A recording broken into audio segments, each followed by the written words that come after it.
So what's Hispanic heritage? People from Spain have traveled west across the Atlantic to North America and South America since 1492, and that led to hundreds of years of Spanish influence. That means that people from Spain influence language, food, music, and many other things. All these people, the countries where they live, and parts of their culture can be called Hispanic. So what is Hispanic heritage?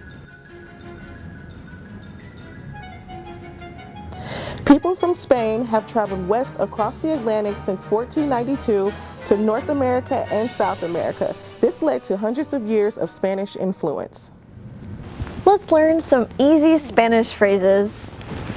Let's start with something simple like a greeting, such as hi, how are you? In Spanish, that's hola, ¿cómo están? If you ask that, a person might reply back, muy bien, gracias, ¿y usted? That means, I'm good, thanks, and you? That seems like a lot of words to remember, but with a bit of practice, you'll get it down. This version of it is a polite way to talk to someone. So if you were talking to your teacher, you would say, ¿Cómo están? But if you're talking to your friends, you'll say, ¿Cómo estás? Now, I have a song that I like to sing that makes it pretty easy to remember all of these things. The tune goes to Frere Jacques. The only last thing we need to remember is Buenos dias means good morning, and now we know all the lyrics. Are you ready? It goes like this. Buenos dias, ¿cómo están? ¿Cómo están? Muy bien, gracias, muy bien, gracias. ¿Y usted? ¿Y usted? And in English, it goes like this. Good morning, how are you? How are you? Very well, thank you, very well, thank you. How about you? How about you? Did you know? It might seem odd to you that Hispanic Heritage Month kicks off in mid-September, but you have to remember that 9 different Hispanic countries are celebrating their Independence Days, somewhere between September 15th and 23rd. Because of this, they went ahead and picked a time frame when the countries were already celebrating. Ladies and gentlemen, I would like to introduce to you Los Pollitos Dicen! Pío, pío, pío, dicen los pollitos cuando tienen hambre, cuando tienen frío. La gallina busca el maíz y el trigo, les da la comida y les presta abrigo. Bajo sus 2 alas acurrucaditos duermen los pollitos hasta el otro día. Cuando se levanten dicen mamacita, tengo mucha hambre, dame lombrecita. The end! Yay! What a good show! Thank you so much for joining us for our little song. Now we have Miss Kim to explain the words. Hello everybody! I'm going to explain some of the words in English and Spanish. Trigo y maíz is wheat and corn. Mama chicken was feeding her babies. Abrigo is to cover, and it also means blanket. La gallina is the mama hen, and 2 alas is 2 wings. The chickens were snuggling under her wings, so that means acurrucaditos. Let's go ahead and snuggle. Snuggle, snuggle, snuggle. They're so warm and happy with mama. And those are some of great vocabulary words in both English and Espanol. I hope you enjoyed. Bye. Bye-bye. As of 2019, there are 60.6 million Hispanics living here in the United States. They make up 18% of the population here in the United States. That's almost 1 out of every 5 people. About 45% of all Hispanics here in the United States either live in California or Texas. Now that we know that there are so many Hispanic people who live in the United States, let's learn more about some of them. We've invited a few Hispanic people from here in Texas to come on and tell us about some of the things that they've accomplished in their lives. Let's go around and you can introduce yourselves. Hello everyone, my name is Dr. Norma Perez and I am a pediatric infectious disease physician at the University of Houston, the Health Science Center. Hi, I'm Miguel Gonzalez, president of Tamlin. Tamlin is a global manufacturing company based here in Houston, Texas. Hello, my name is Dr. Serena Onen-Chancellor. I'm a physician and also an astronaut at NASA's Johnson Space Center. I also flew to the International Space Station as part of Expedition 56 and 57. We are thrilled to have each of you here to talk with us today as we learn about Hispanic Heritage Month. And as we think about heritage, we think of the people who have shaped and impacted our lives. Can you tell us a little something about your heritage or your family, and maybe even a Hispanic role model in the media, and how they may have influenced you and who you are today? Things I would like to share about myself is that, growing up, it was not easy in the sense of, being an immigrant, growing up, perhaps not having enough money, but my parents were very hardworking, and the thing that they always taught me was just to do your best, work hard, go to school. And it is what I did. And so many times going to school, learning the material was not the easiest for me, but I always had the support of my family. And so when things got really hard, I essentially felt their support, and I always tried and continued to work hard, and through my hard work I was able to essentially complete my education, and here I am now. I can't think of a single role model, Hispanic role model that inspired me, other than my family, my mother, my grandmother. That alone, to me, was the big factor in my career. So when I think about things that helped me from my heritage, I really do think about my father. And when he first came to this country from Cuba in 1960, he essentially had nothing. He was 18 years old and by himself, and he had to work hard and persevere and work his way up through life, eventually becoming Dean of Engineering. But he essentially started with nothing. And his 2 biggest rules were work hard and respect everyone that you meet. And I've tried to follow those rules to this day. So I'm very proud of where I come from, not only just my father, but also my mother, because I think that work ethic is something that everybody should have. And I've tried to follow that throughout all of my life. Well, I bet your families are so proud of how hard each of you has worked to get to where you are now. We know that success doesn't always come easily in life. So can you tell us about some of the mindsets that you take on when you're inevitably faced with challenges? So if you ever feel that you can't do something, just, push yourself. Really think about who's around you that's going to help you, whether it be family, friends. Really surround yourself with maybe teachers, with people who will support you, and you can achieve your goals. I did go through some difficult times growing up, but what made me persevere through all this is reminding me the difficult times that my mother and my grandmother went through. That alone encouraged me and pushed me to a higher level. So I am very blessed for the past. So you have to understand that everybody is going to have difficulties in life, and that could be difficulties in school or at home or something personal with themselves.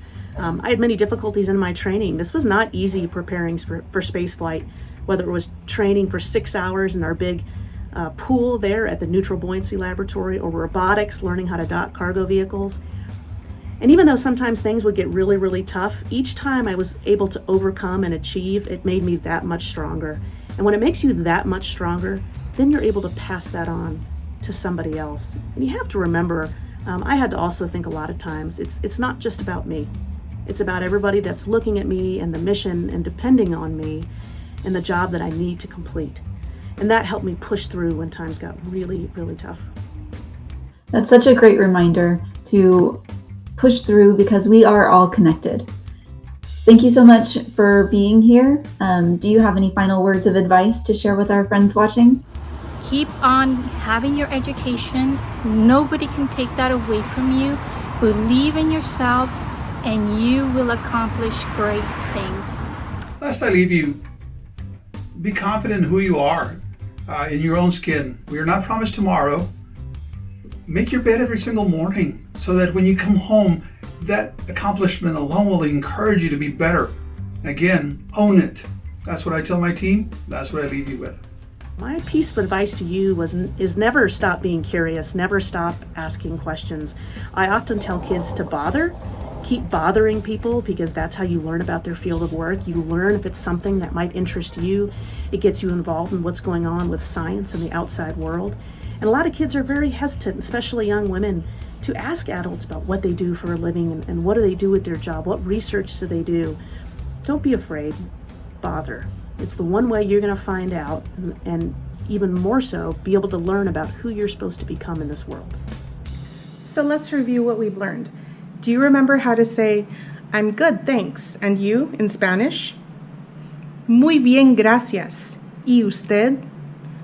Muy bien, gracias. ¿Y usted?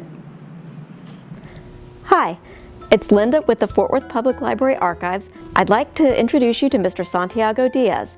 I met Mr. Diaz in 2015 when the library and the city's Human Relations Commission, along with several other organizations across the city, participated in the PBS Latino Americans 500 Years of History project. Mr. Diaz was born in 1915 and he passed away in 2018 at the age of 102. He was a U.S. World War II veteran, having served in Guadalcanal in the South Pacific. After the draft, I was later called on to for the physical exam in Dallas. I passed my physical, and I had a choice whether to go ahead and sign up for the service or reject. I could reject if I didn't want to because I wasn't a citizen. But I decided to go ahead because I grew up here. I trained for being a medic, was sent to the base hospital to study some of the first aid things. After basic, I was assigned to a medic unit. We were sent to Illinois for staging air bound for Europe, and then they changed my group to go to the tropics, and was sent to Louisiana for tropical training. So you come back to the United States in 1946, and did you come back to Fort Worth? Yeah. Okay. And what did you do in Fort Worth from then on? Well, I went back to my old job, and soon after I changed jobs and began working for the railroad. Thanks, Linda. If you want to check out these resources for yourself, go to fortworthlibrary.org. Once you're there, find Genealogy, Local History and Archives on the left and click. Then scroll down and find Digital Archives. Click on the second page and scroll down to where it says Latino Americans 500 Years of History. This tells you about the collection.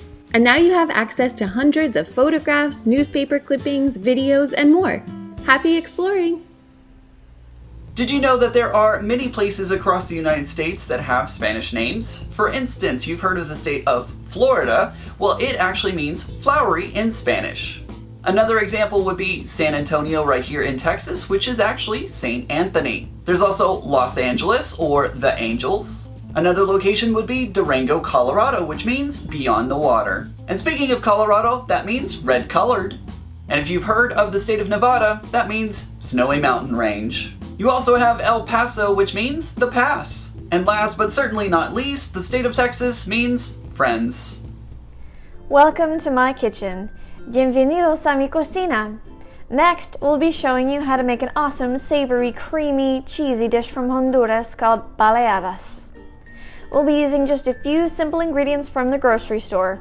You can always check the description box below for the full recipe. Now, you can always make your own refried beans and tortillas, but I'll be using some from the store. You'll need a flour tortilla, some refried black beans, some crema salvadoreña or mantequilla blanca if you can find it. Don't forget to check the description box below for the recipe just in case you don't have something like this.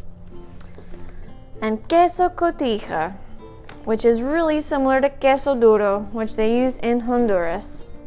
First thing you'll need to do is you'll need to open everything up and measure it out. You're going to need about 2 spoonfuls of beans, a little drizzle of sour cream, and a sprinkling of cheese. All done? Perfect. Step 1, you're going to take 2 spoonfuls of beans, put them on your tortilla, then you're just going to spread them around. Just mash them down with the spoon or the knife or whatever it is you're using. Just mash them around. Alright, now that we've got them all spread out, step 2 is going to be put them in the microwave for about 25 seconds to get it nice and warm, but we don't want to overcook it or make the tortilla be weirdly like crunchy and dry. And now we're going to put it in the microwave.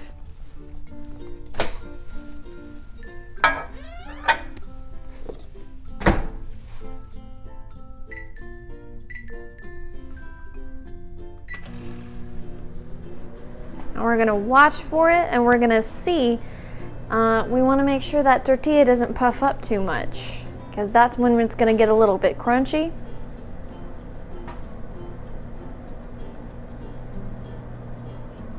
I put a paper towel underneath my tortilla so that everything wouldn't get soggy on the bottom.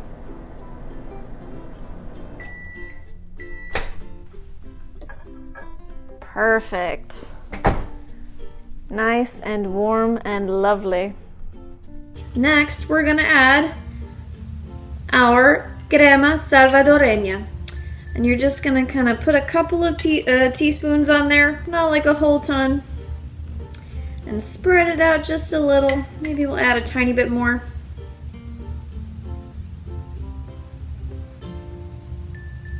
Perfect.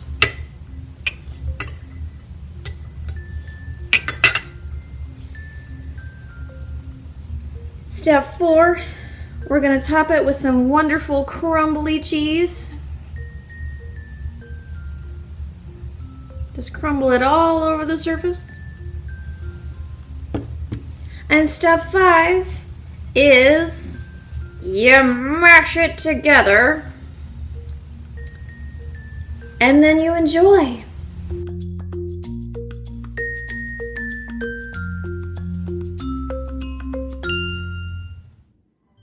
We would like to present fun football facts. Yay! Football is the most dominant sport in Latin America.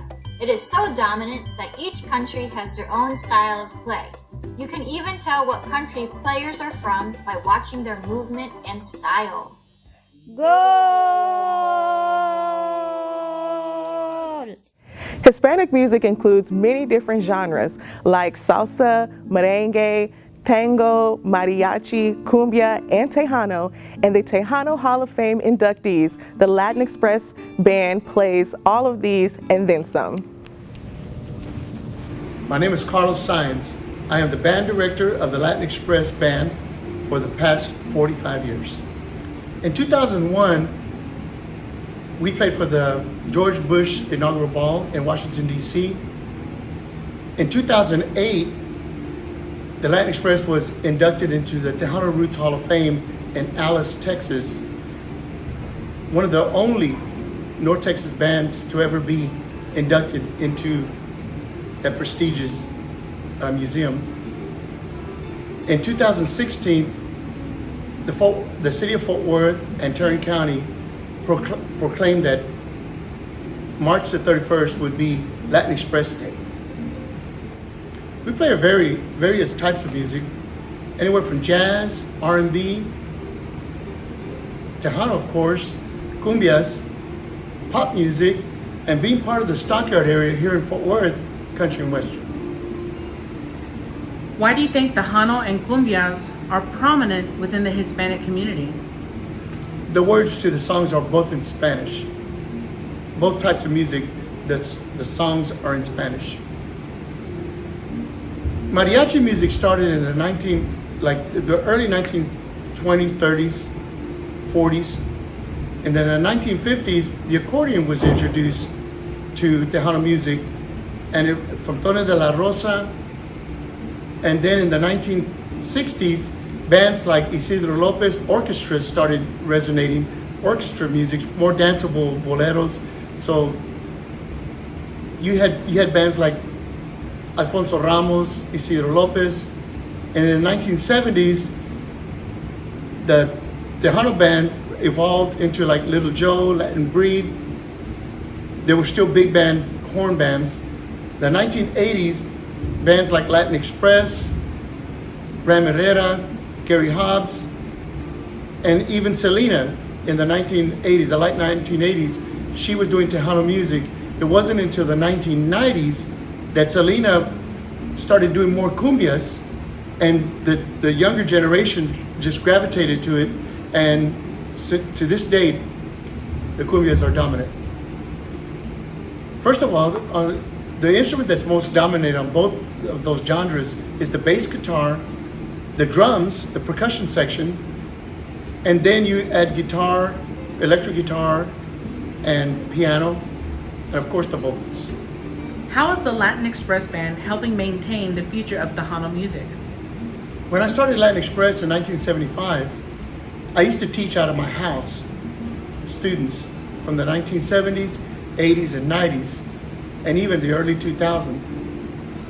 In 2008, I actually started my own school of music, and in that form, I continued to teach Tejano music. Where can we learn more about the Latin Express Band? You can reach us here at our studio at 2418 Clinton Avenue in the historic Stockyards area of Fort Worth. Or you can also reach us at our website, www.latinexpressband.com, or our various social medias like Facebook and also Instagram, Latin Express. The next time you're in the Stockyards, stop by the Latin Express Band's Tejano Music School and say hi to Carlos Saenz. When many people think of Mexico, they tend to think of the brightly colored, beautiful dresses like this one, from the state of Jalisco. Layered with ribbons, these dresses were worn by women during the Mexican Revolution because it gave them a sense of pride and honor. Another well-known dress from Mexico is this one, from Chiapas. These dresses are black with colorful hand-embroidered flowers. This was done in order to imitate dresses that they had seen from Spain made with lace. However, lace was super expensive, so they started embroidering small flowers and worked their way up to the big ones that you see today. Try this! So today I'm going to be teaching you how to make papel picado, which translates to punched paper. To get started, we'll need colored paper, scissors, and a pencil. Okay, so let's start with the accordion fold, and we're just going to be folding back and forth the length of the paper. Now, I use tissue paper because it's so thin, but really you could use construction paper, or newspaper, crafting paper, or anything you've got lying around at home. Okay, so it doesn't have to be perfect. Now I'm going to take my scissors and we're going to be cutting a round edge. You could do a triangle if you like, but I'm going to stick with a half circle, and we're going to fold it gently, and I'm going to do a little triangle into this portion here.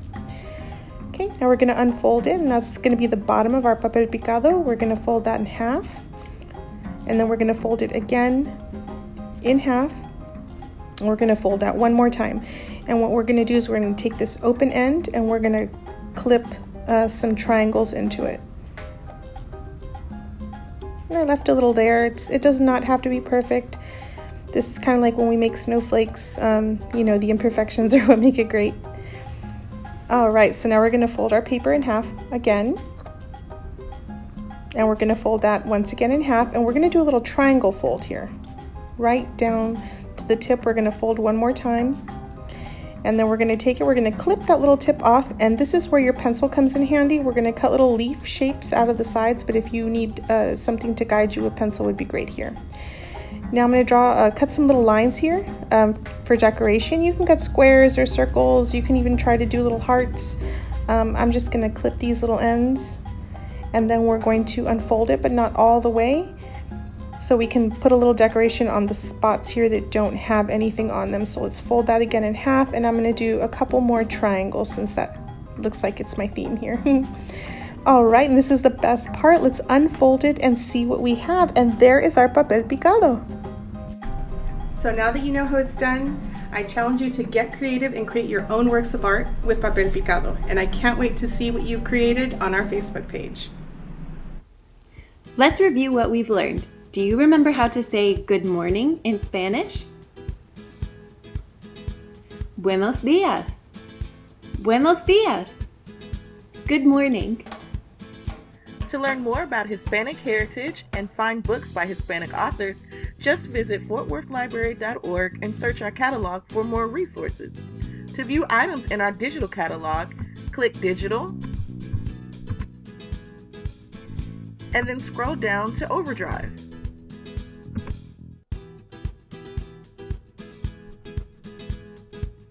Once you're in our digital collection, think of a keyword and then click Search. Staff here at the library recommend book titles like Marisol McDonald and the Clash Bash by Dr. Monica Brown, and The Epic Fail of Arturo Zamora, written by Pablo Cartaya. After that, search our regular catalog and check out Shadow Shapers by Daniel Jose Older. Our young adult readers would love this one, and it can be picked up at curbside. Thank you so much for joining us for Hispanic Heritage Month. We'll see you next time.